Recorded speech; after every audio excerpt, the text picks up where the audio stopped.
You know what worries me? We're constantly showing our enemies how weak we are now. And we act like being nice is somehow a good thing. Remember when we had this meeting, this high-level meeting with China, and they essentially said, you're not running squat. So for China, it was necessary that we make our position clear. 我现在讲一句，你们没有资格在中国的面前说你们从实力的地位出发同中国谈话。 So let me say here that in front of the Chinese side, the United States does not have the qualification to say that it wants to speak to China from a position of strength. Ooh. Joining me now to talk about that and other things, Tim Murtaugh. He's a visiting fellow at the Heritage Foundation. He's also a former communications director of Trump's campaign. Tim, are they in a position of strength over us?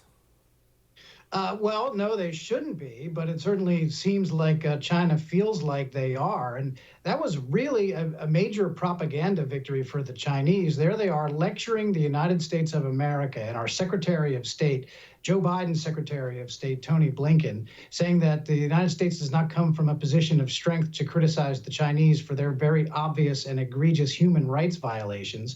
And instead of pushing back and defending the United States, Tony Blinken essentially conceded the point and said, well, you know, it's part of our strength that we acknowledge that we have these problems in our past and we're addressing them. So he's telling the Chinese, yeah, you're right.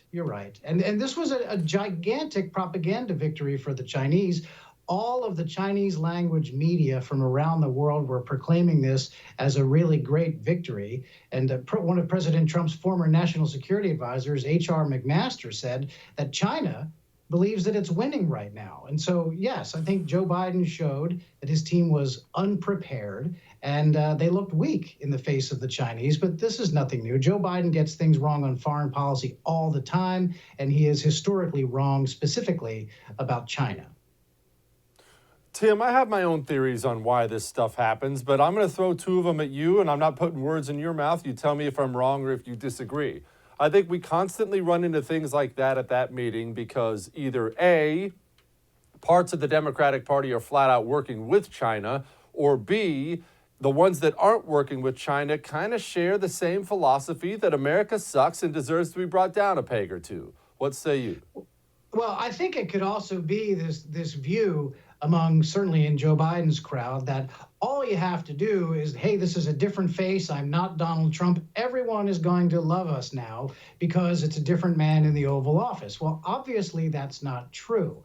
And they went in there and I think looked weak on the international stage. And, you know, Joe Biden liked to say that America is back. Well, look, if that's what it means for America to be back, I think we're going to have to kind of go for a new look here and look a little further because that was really not so great if you're on Team America here.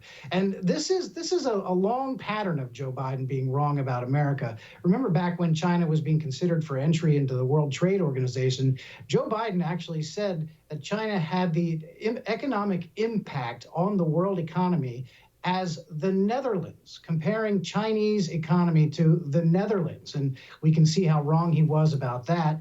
And China, remember during the campaign, and I'm familiar with this, having worked on the Trump campaign, he jokingly and condescendingly scoffed at the idea that China was an economic power and a competitor for the United States. Remember, he famously said, what, China's going to eat our lunch? Come on, man.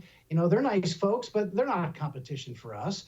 And that's obviously wrong on its face. So I think Joe Biden really has to take a step back and the people around him and realize when they go into these international arenas, who exactly it is that they're dealing with.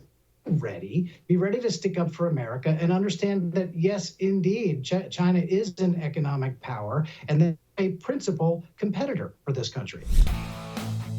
Hey, thanks so much for watching the first on YouTube. If you liked what you saw, go ahead and like and subscribe. You heard me, like it, subscribe. You'll get a lot more of it and a lot more of me. Thanks.